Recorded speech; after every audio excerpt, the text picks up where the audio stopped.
할렐루야. 우리 살아계신 하나님께 감사와 찬양과 영광을 합니다.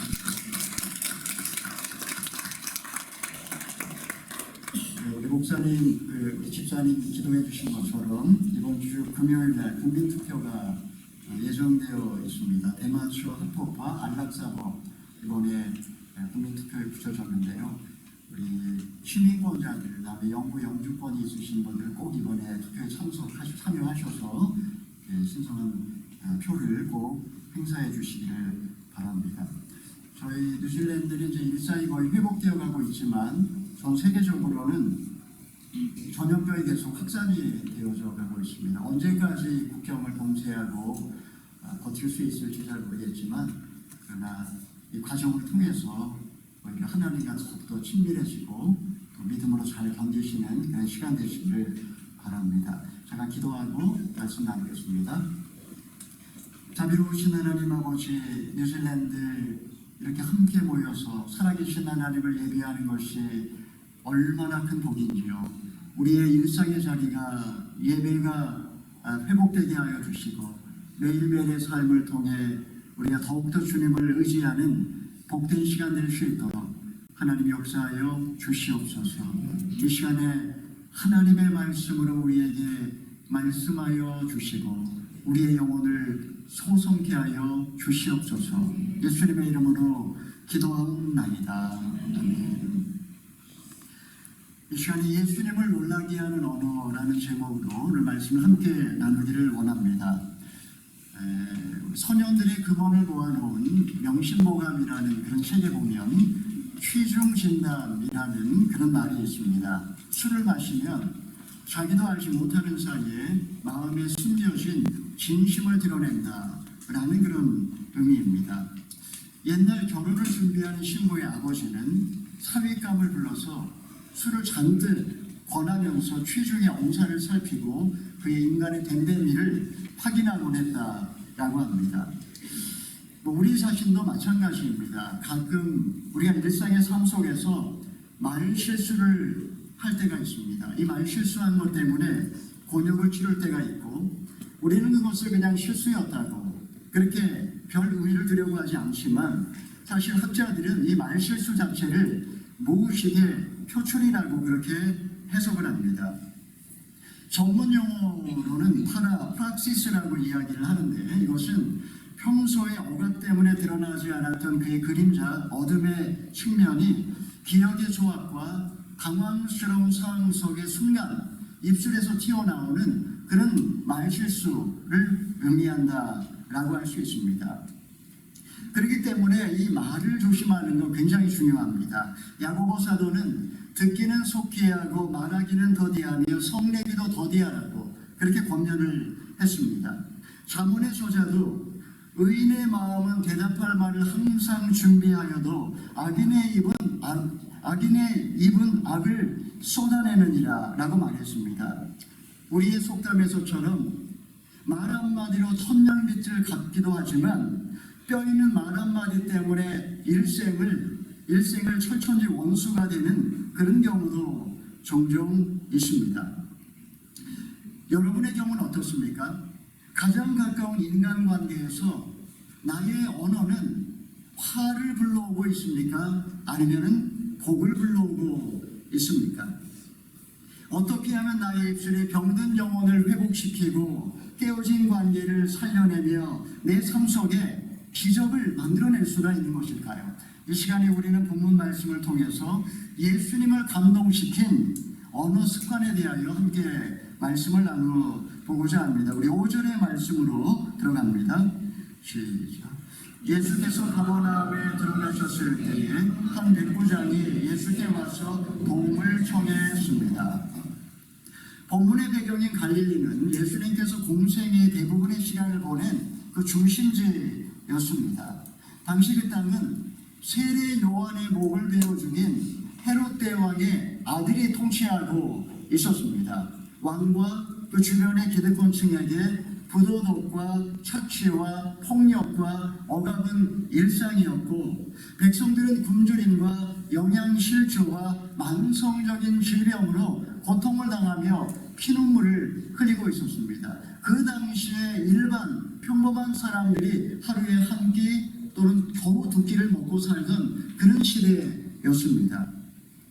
특히 그 중에서도 가버나움이라는 도시가 오늘 무대의 중심입니다. 이 가버나움은 자주 성경에 등장하는 곳으로서 갈릴리에서 가장 번성한 도시였습니다. 사실 번성한 도시라고 해도 인구는 한 1000명 정도밖에 되지 않는 그런 도시였습니다. 하지만 이 도시는 위아 마리스라고 하는 해양 도로를 따라서 그 있던 거점 도시였고, 거기에는 대상들이 많이 지나다녔기 때문에 큰 세관이 있었을 뿐만 아니라 로마 수비대가 주둔할 만큼 아주 중요한 군사 요충지이기도 했습니다.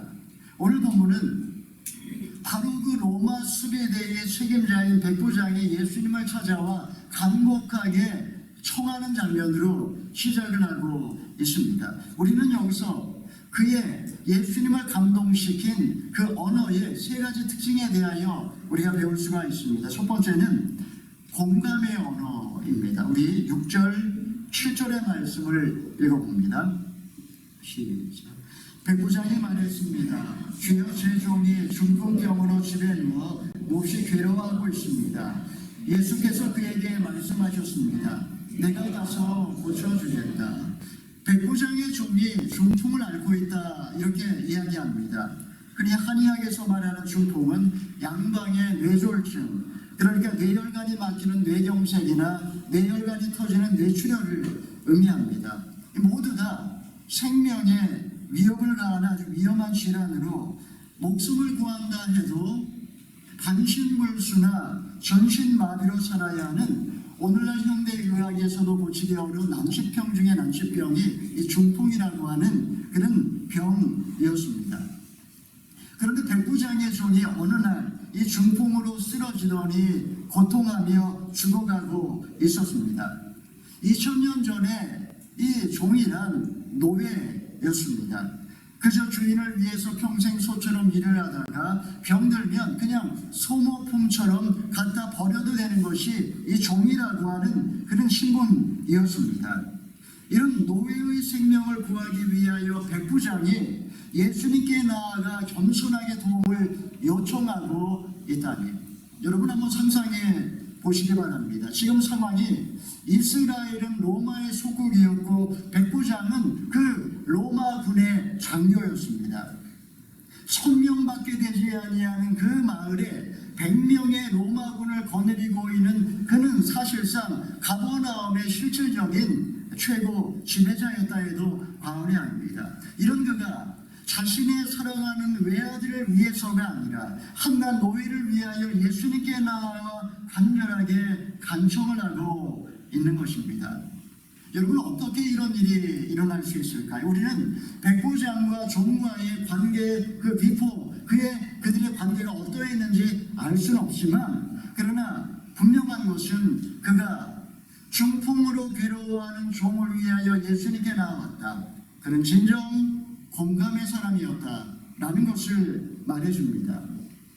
그는 종의 고통을 결코 외면할 수 없었습니다. 그의 고통을 덜어주기 위해서라면 그가 할 수 있는 최선을 다했습니다. 아직 알려지지 않은 떠돌이 설교자에 불과했던 예수님께 나와서 간청하는 일도 그는 마다하지를 않았던 것입니다. 여러분, 우리가 공감이라는 말을 많이 합니다. 공감이란 무엇일까요? 공감이란 즐거워하는 자와 함께 즐거워하고 우는 자와 함께 우는 것입니다. 그의 기쁨과 눈물에 함께 삶으로 몸으로 동참하는 것이 공감입니다.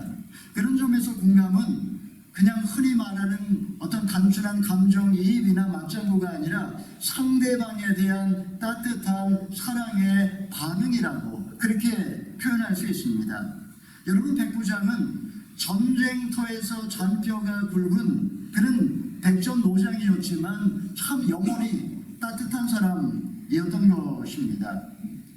세계적인 종교학자이며 종교 비평가인 카렌 암스트롱은 이렇게 말했습니다. 어떤 종교이든지 간에 아픔을 맨 앞에 놓는다. 아픔을 피할 수 없는 것이 인생의 현실이기 때문이다. 하지만 가장 심각한 문제는 스스로의 아픔을 부정하는 사람일수록 타인의 아픔을 대수롭게 여기지 않는다라는 점입니다. 여러분, 이것이 우리의 모습은 아닐까요? 나 자신의 고통의 문제에 대하여 외면하기 때문에 타인의 고통에 대하여 고개를 돌려버리는 우리의 모습을 이야기해 주는 것 같아서 마음이 아픕니다. 예수님을 감동시켰던 언어는 공감의 언어였습니다. 백부장은 가장 끔찍한 살육의 현장에서 칼을 들고 싸웠던 그런 백전노장이었지만 그는 참으로 인간적이고 따뜻한 피를 가진 그런 사람이었습니다. 그는 유대인 편에서 보면 구원과 상관없는 그런 이방인에 불과했지만 그는 진정 하나님의 사랑이 무엇인지를 알고 있는 참 사람이었던 것입니다. 사랑하는 여러분, 오늘날 공감의 언어는 여전히 예수님의 마음을 감동시킵니다. 인간은 존재의 근원이신 하나님과의 관계가 끊어졌기 때문에 결국 그로 인하여 이웃과 생명으로 연결된 존재, 우리 모두가 서로 연결된 존재라는 사실을 망각하고 말았습니다. 결국은 이 관계의 단절 때문에 나 자신을 스스로 소외시키고 만 것, 여러분, 이것이 타락한 이 세상 인간의 자화상입니다. 이런 세상 속에서 차갑고 무관심한 관계를 당연하게 여기지 않고 계승과 성과 인정과 외모와 배경과 상관없이 그를 나의 형제요 자매로 따뜻하게 받아들이는 것, 더불어 그와 함께 더불어 즐거워하고 그와 함께 아파할 줄 아는 이런 순박한 모습, 그것이야말로 오늘날도 예수님의 마음을 감동시키는 그런 언어라는 사실을 여러분 결코 잊지 마시기를 바랍니다. 자, 예수님을 감동시킨 언어 세 가지의 특징. 두 번째는 믿음의 언어였다라는 사실입니다. 우리 8절의 말씀을 읽어보겠습니다. 시작. 그러자 백부장이 대답했습니다. 주여, 저는 주를 제 집안에 모실 자격이 없습니다. 그저 말씀만 하십시오. 그러면 제 종이 나을 것입니다.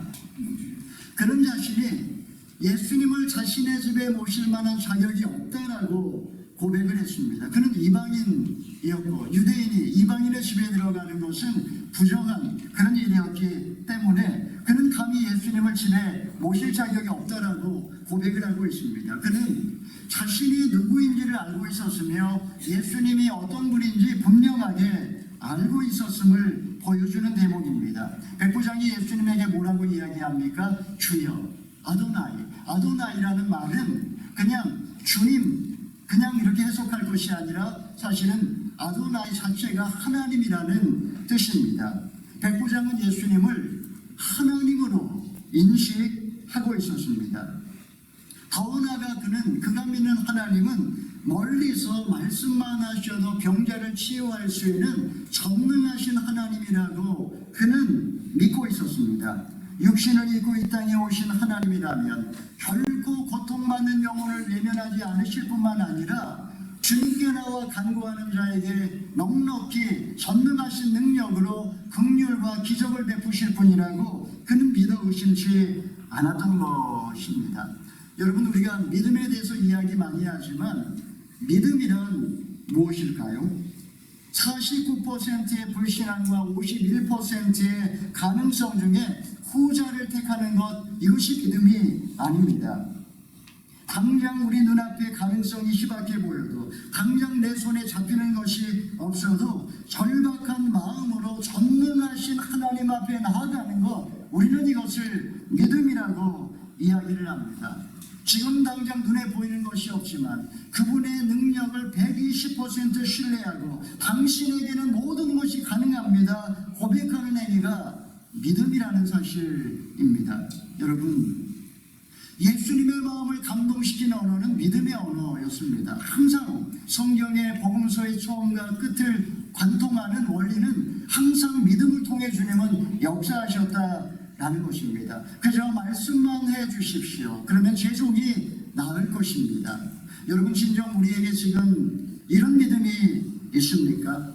기적의 모태는 이러한 자기의 겸손과 하나님에 대한 절대적인 신뢰에서 나온다. 하나님의 그 기적의 역사는 이런 겸손한 자의 절대 믿음에서 시작된다라는 것 성경은 이야기를 하고 있습니다. 사랑하는 여러분, 사람으로는 알 수 없지만 하나님으로는 다 하실 수 있음을 믿으시기를 바랍니다. 하나님에게 능치 못한 일이 있겠습니까? 하나님은 말씀 한마디로 천지 만물을 창조하신 분이십니다. 이 산으로 들려 바다에 던지우라 하며 그 말한 것이 이를 줄 믿고 마음에 의심치 아니하면 그대로 된다라고 주님은 약속하셨습니다. 여러분, 믿음이란 그냥 그저 단순한 자기 암시나 긍정의 힘을 의미하는 것이 아닙니다. 항상 이 믿음은 공감의 언어에서부터 시작이 된다는 사실, 사도 바울이 말한 것처럼 사랑에서 흘러나오는 믿음이야말로 예수님의 마음을 감동시키는 기적의 원천이라는 사실 여러분 꼭 명심하시기를 바랍니다. 세 번째, 예수님을 감동시킨 언어의 세 번째 특징은 바로 순종의 언어만이 기적을 만들어낸다라는 사실입니다. 우리 9절의 말씀 읽어봅니다. 시작. 저도 위로는 상관이 있고 밑으로는 부하들이 있는 사람입니다. 제가 부하에게 가라 하면 가고 오라 하면 오며 하인에게 이것을 하라 하면 그것을 합니다. 어느 나라에서든지 군대에서 이 명령이라는 것은 절대적입니다. 2000년 전 로마 군단을 지휘하는 장수의 말 한마디면 모든 군대가 일사불란하게 움직였습니다. 심지어 화살이 빗발치는 전장터에서 공격 앞으로 명령이 떨어지면 군사들은 적진을 향하여 목숨을 걸고 돌진을 했습니다. 이 로마 군대의 자랑이요 힘, 바로 이 명령에 대한 절대 복종, 이 위계 질서가 로마 군대의 특징이었습니다. 백부장은 평소 선종의 능력이 얼마나 대단한가를 자신의 삶을 통해 체험했던 그런 사람이었습니다. 보통 백부장은 사병에서부터 전쟁의 오랜 경험을 통해 이렇게 인정받은 사람들이 백부장이 되곤 했습니다. 자신이 사병이었을 때 상관에게 절대적으로 순종했고 지금은 100명의 군사를 거느리고 있는 지휘관으로서 그는 이 명령의 위력에 대하여 누구보다 잘 아는 사람이었습니다. 우리의 믿음이 주님의 마음을 감동케 하기 위해서 우리에게 필요한 것이 바로 이 순종이라는 사실입니다. 하지만 인간은 근본적으로 이 순종에 대하여 거부감이 있습니다. 아담의 불순종의 피와 가인의 반발의 피가 우리 속에 흐르고 있기 때문에 절대 순종하는 것이 쉬운 일이 아닙니다. 그냥 친절하게 공감도 할 줄 알고 또 어느 정도 믿음이 있는 것 같지만 우리 인생에 결국 기적이 나타나지 않는 이유는 결정적으로 순종하지 않기 때문입니다. 지난주에 남쟁이 요한네스에 관한 이야기를 여러분에게 소개를 해드렸습니다. 그가 하나님을 경험하기 위하여 광야로 들어갔을 때 그의 스승은 바짝 말라버린 버드나무 가지 하나를 땅에 심으며 그에게 말했습니다. 열매가 맺을 때까지 매일같이 물 한 농이씩 길어다 주라고 말입니다. 그는 매일 물 떠오는 일을 게을리하지 않았습니다. 불가능해 보였지만 그리고 이 모든 것이 허사처럼 여겨졌지만 그렇게 3년이 지나다 마침내 그 나무에서 순종의 열매가 맺혔다라는 것입니다. 여러분, 공감도 하고 어느 정도 믿음이 있다 할지라도 순종이라는 말을 들으면 먼저 우리 안에는 반발심부터 들기 마련입니다. 왜 내가 순종해야 되지? 자존심이 상합니다. 여러분, 순종의 언어는 나약한 자의 언어가 아니라 사실은 가장 지혜로운 자의 언어라는 사실입니다. 주님 앞에서 형제 자매가 서로에게 순종의 언어를 사용하는 것, 바로 여기에서부터 기적의 역사가 시작된다는 사실을 여러분 꼭 명심하시기를 바랍니다. 자, 그러면 공감의 언어, 믿음의 언어, 순종의 언어를 통해 어떤 일이 벌어졌습니까? 우리 10에서 13절의 말씀을 마지막으로 읽어보겠습니다. 시작. 예수께서 이 말을 듣고 놀랍게 여겨 따라온 사람들에게 말씀하셨습니다. 내가 진실로 너희에게 말합니다. 이스라엘에서도 아직까지 이렇게 큰 믿음을 본 적이 없다. 내가 너희에게 말합니다. 많은 사람들이 동쪽과 서쪽에서 모여들어 하늘나라에서 아브라함과 이삭과 야곱과 함께 앉을 것이다. 그러나 그 나라의 아들들은 바깥 어두운 곳으로 쫓겨나 거기서 슬피 울며 이를 가할 것이다. 그리고 예수께서 백부장에게 말씀하셨습니다. 가거라, 내 믿음대로 될 것이다. 바로 그 시각에 그 종은 병이 나았습니다. 예수님은 백부장의 말을 듣고 놀랍게 여기셨습니다. 이스라엘 가운데 이렇게 큰 믿음을 본 적이 없었기 때문입니다. 예수님은 그의 믿음을 칭찬하신 다음에 내 믿음대로 될지어다 이렇게 선포를 하시자 그 시각에 죽어가던 그 종이 나았다라고 오늘 성경은 끝을 맺고 있습니다. 예수님은 마지막 날 유대인들이 바깥 어두운 곳에 쫓겨나 이를 갈며 슬피 울 거라고 말씀을 하셨습니다. 믿음이 없는 그들의 그 상황을 생각하며 안타까워하는 주님의 마음이 반영되어 있습니다. 하나님의 백성이라고 하는 헛된 자부심에 빠져서 고통받는 영혼에 대한 공감의 능력도 하나님에 대한 손전한 믿음도 주님 앞에서의 절대 순종도 사라져버린 그 껍데기 신앙인의 모습을 보시고 주님은 안타까워하셨던 것입니다. 여러분, 잘 믿는다는 것이 무엇일까요? 많은 경우 잘 믿고 있다라고 하는 자부심과 이만하면 됐다는 안도감이 우리의 영혼을 병들게 하고 있는지도 모릅니다. 신앙이라는 보기 좋은 가면을 쓴 채 텅 비어버린 그 영혼을 바라보면서 주님은 안타까워하십니다. 말이 아니라 삶 속에서 구체적인 순종을 통해 그 열매를 보기를 원하신다라는 사실입니다. 사랑하는 여러분, 지금 나의 입에서는 어떤 언어가 흘러나오고 있습니까? 예수님을 감동시킬 수 있는 언어, 예수님의 마음을 움직일 수 있는 언어, 예수님을 놀라게 할 수 있는 언어, 공감의 언어, 믿음의 언어, 순종의 언어라는 사실입니다.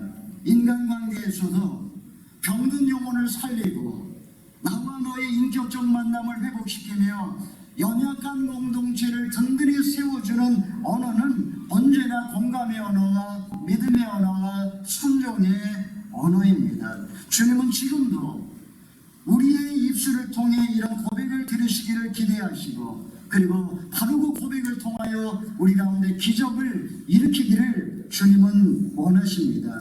사랑하는 여러분, 바벨탑 사건 이후에 인간의 언어는 혼잡해졌습니다. 오늘날 이 시대는 무자비하고 무정한 시대요, 의심과 불신의 시대요, 반발과 거역의 시대입니다.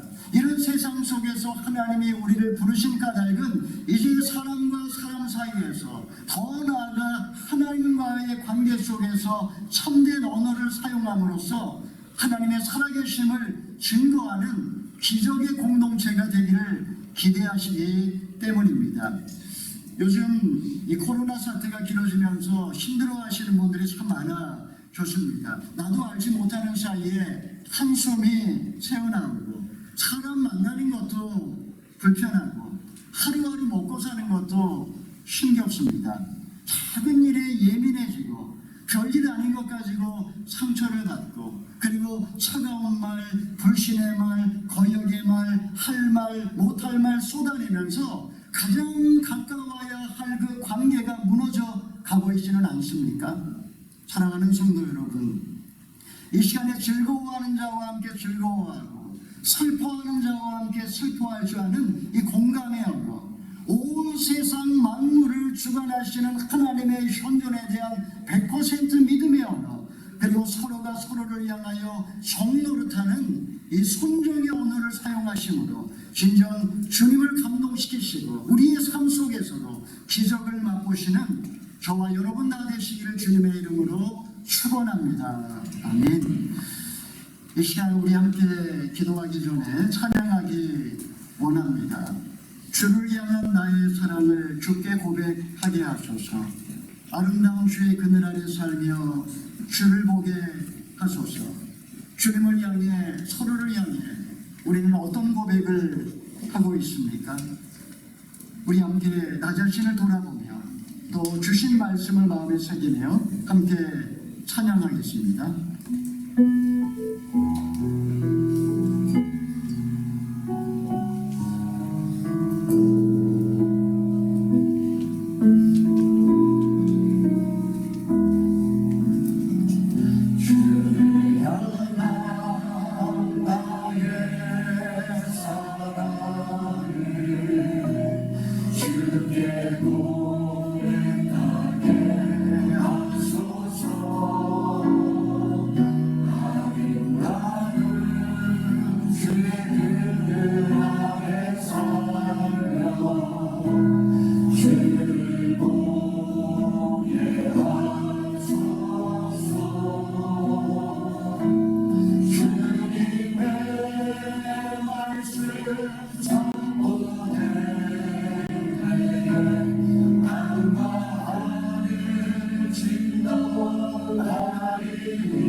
여러분은 매일매일의 삶 속에서 여러분의 입술로 어떤 고백을 하고 있습니까? 주님을 향하여 공감의 언어, 믿음의 언어, 성정의 언어를 사용하고 있습니까? 나와 가장 가까운 바로 그 사람에게 나는 혹시 냉소적이고 불신에 차있고 거역하는 말을 하고 있지는 않습니까? 만약 그가 지금 아프다면,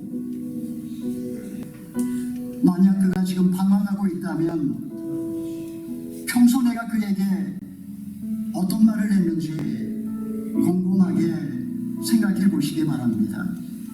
평소 나의 언어 습관이 어떠했는지, 바로 그것이 그를 지금 아프게 한 것은 아닌지. 여러분, 기적은 먼 곳에서 일어나지 않습니다.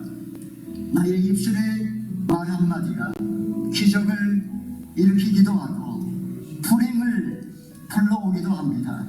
이 시간에 함께 간절하게 기도할 때 하나님 아버지 많이 힘들지만 어떻게 해야 될지, 무엇을 해야 될지, 어디로 가야 될지, 어떤 선택을 해야 될지 모르겠지만, 그래서 많이 예민해졌고 때로는 작은 일에 상처를 받았지만, 하나님 아버지 더 이상 나의 입술로 나 자신을 상처 주고 나의 가장 가까운 가족들에게 상처를 주는 어리석은 자가 되지 아니하게 하시고, 하나님 아버지 나의 입술의 고백을 통하여 이제 회복이 일어나게 하여 주시고 기적이 일어나게 하여 주시옵소서. 믿음의 언어와 공감의 언어와 순종의 언어를 사용하기로 결단하게 하여 주시옵소서. 우리 주여 문에 주여 간절하게 기도하겠습니다. 주여, 자비로우신 하나님 아버지, 이 시간에 하나님의 말씀을 통해서 하나님의 도전하여 주시기에 감사합니다. 하나님 아버지 많이 힘들었지만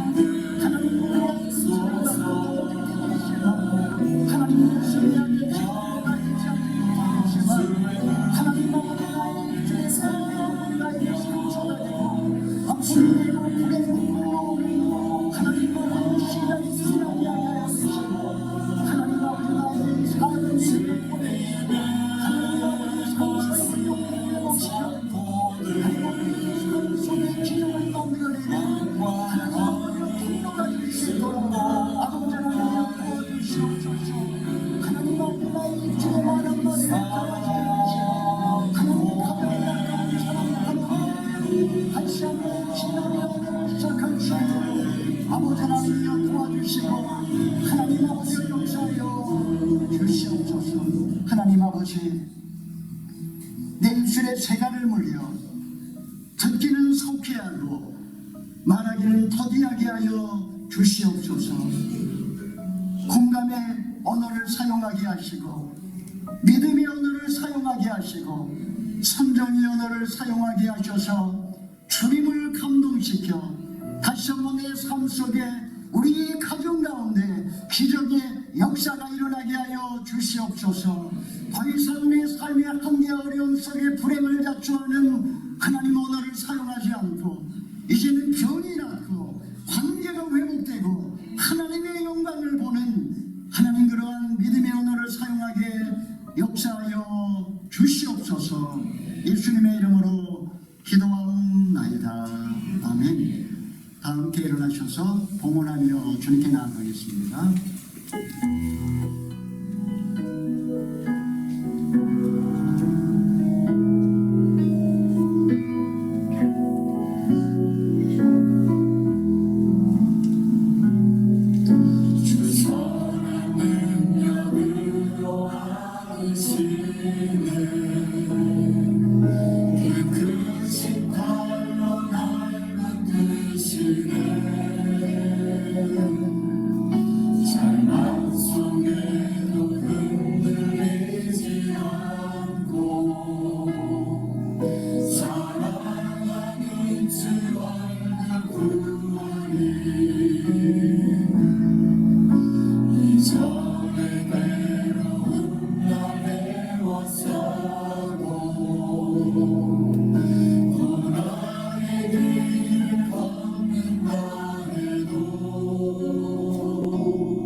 두손 들고 찬양합니다.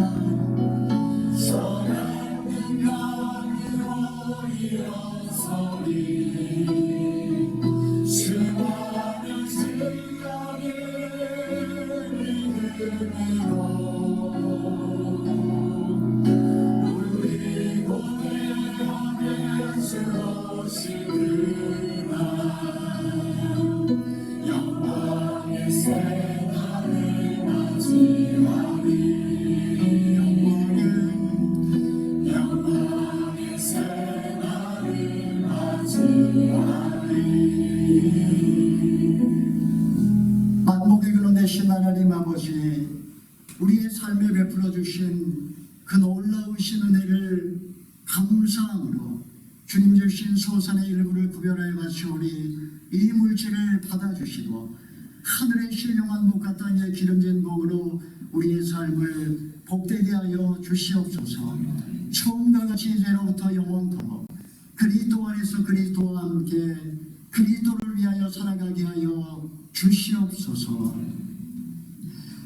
이제는 우리 주 예수 그리스도의 무한하신 은혜와 하나님 아버지의 극진하신 사랑하심과 성령의 교통하심이 우리의 입술을 열어 공감의 언어, 믿음의 언어, 선정의 언어만을 사용함으로 우리의 삶 속에 회복과 기적의 역사가 일어나기를 기대하며 이제 세상을 향해 나아가는 모든 주의 백성들 머리 위에와 그들의 가정과 사역과 직장과 자녀들 위에 땅끝에서 눈물로 씨를 뿌리는 선교사님들과 우리의 조국 대한민국과 뉴질랜드 이 나라와 민족의 역사 위에 이제로부터 영원토록 함께하옵시기를 간절히 축원하옵나이다.